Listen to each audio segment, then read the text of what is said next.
we move on to the all-important subject of brand safety. And I'm pleased to introduce, to talk about a safe pair of hands, is Stevan from GroupM. Hi, everyone. Thanks to MMA and AdColony for inviting me today. I'm here, as the title says, to tell you about the all-important topic. Well, not the most, but quite important topic of brand safety in gaming. So one of the first questions I always get about gaming and speaking about brand safety in gaming, but is there scale? And maybe if we see the next slide, we will see that yes, there is scale. While the growth in gaming, according to these charts, is not great. Still, around 40% of all UK of the entire UK population plays one game or the other. In China, currently in 2021, also around 40%, and then we can see also in US that the percentage is actually going quite up. So having said that, when we consider, next slide please, when we consider gaming is quite a unique channel. And why it's a unique channel? Because it brings together complexities across the board, different devices, different audiences, different supply paths, and etc.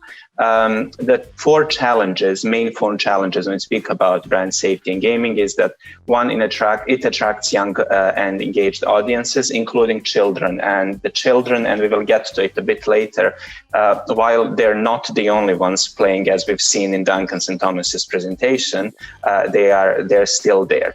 The second one is, the right word is not lack of measurement standards, it's also lack of and low adoption when available, which makes the optimization and the actual measurement harder. Brand safety or suitability in total is an issue because in gaming there are all kinds of different games.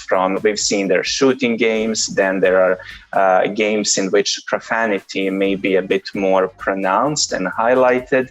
And then finally, supply path really varies. So it varies by device, whereas you can do it in-app, through CTV, desktop, and etc.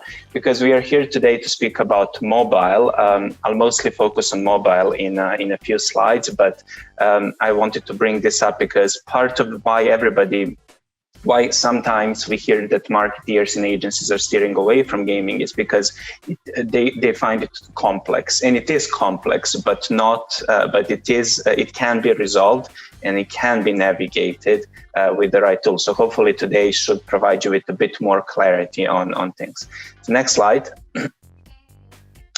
Part of the challenge when it comes to gaming is the wide array of the devices that games are played on. You can play it on desktop, you can play it on console, and you can play it on mobile in-app. And then all of this, or majority of this, can actually be streamed through different platforms that are well known onto other types of other devices. So if you go to next slide. And the next, the first type of risk that we consider here is the adjacency risk, because when you speak about brand safety and suitability, actually more about suitability, the greatest risk is the actual adjacency to content that is unsuitable or unsavory or whichever other words you would like to use. So focusing on if you look into streaming platforms, the most common advertising is pre-roll, mid-roll, and etc. And obviously these kind of placements do carry some risk because they're integrated directly into the content. And then if you go to mobile in-app or interstitial, be it a video or display, the mobile in-app games really vary. And we've seen in the first presentation, they can be as harmless as Angry Birds, if you believe that Angry Birds are harmless, but they can also contain a lot of harmful content. So the recommendation here is really to work with your suppliers, to work with your and to understand the type of games that your brand would be associated with. Buy an inclusion list, full transparent or pre-vetted games and apps. And obviously, if you're advertising sensitive products or gay or age-restricted products such as HFSS or alcohol, we must ensure, we will speak a bit later about how we must ensure that these games are not particularly targeting children. And the final adjacent risk is in-game, which is a very new breed, but it's the talk of the town as well, where you have, while you're playing the game, there is a nice banner. You can see an example on the slide. There is a nice banner of a brand while you're playing the game, so it does not interrupt the game. It's very much in flow. Next slide. So, as I said, the overarching risk are not children, but the actually targeting children when we are not supposed to do it. And as you can see here, it is a bit outdated, but in 2019, children in the UK aged 12 to 15 spent almost 12 hours on a weekly basis playing games. In France, 40% of children 6 to 14 play games 1 to 2 hours on a daily basis. So if you are an HFSS advertiser or alcohol or gambling, it is not only an ethical duty, but it is actually a legal duty to avoid targeting children and to target away from them. Apart from this, there is also a risk of processing personal data of children, even for monitoring or even for reporting, without parental consent. Obviously, when you work, when you are such an advertiser, or even if you are targeting similar apps, you must take due diligence. And there are ways to go around this. You can use. There are, first of all, suppliers who are able to help you, and also you can again vet the applications, the apps that you would be advertising on, and ensure by using different data points that those applications and apps are not particularly targeting children and do not have a significant percentage of children's audience. Next slide. Having said that, mobile in-app general risk, I've divided it here in 4 areas. One is viewability. If you have ads that are unmeasurable for viewability, you don't know what's the percentage and how long your ad has been viewed. In order to facilitate that, the adoption of open measurement SDK from IB Tech Lab is absolutely crucial. So if you do, the recommendation here is that if you do buy mobile in-app, prioritize apps with open measurement SDK integration, and prioritize those aggregators who actually take this quite seriously, and obviously deploy third-party verification to measure the viewability.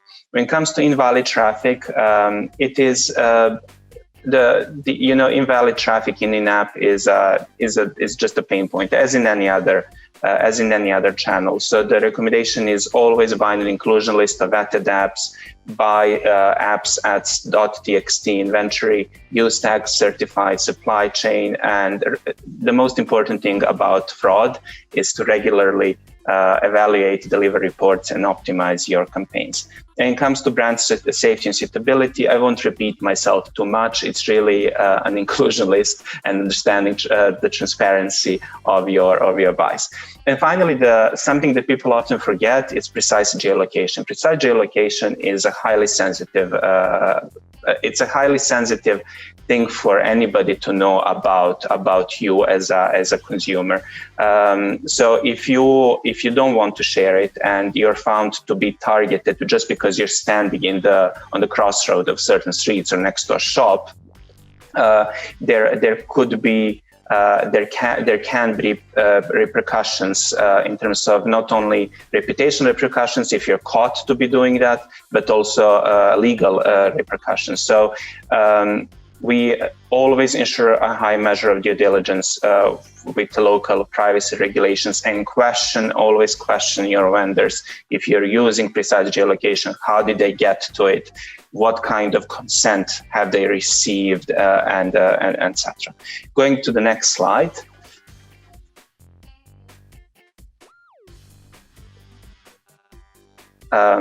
Next slide, please. So to summarize everything, 3 main watchouts, or actually many watchouts, but just divided in 3 groups.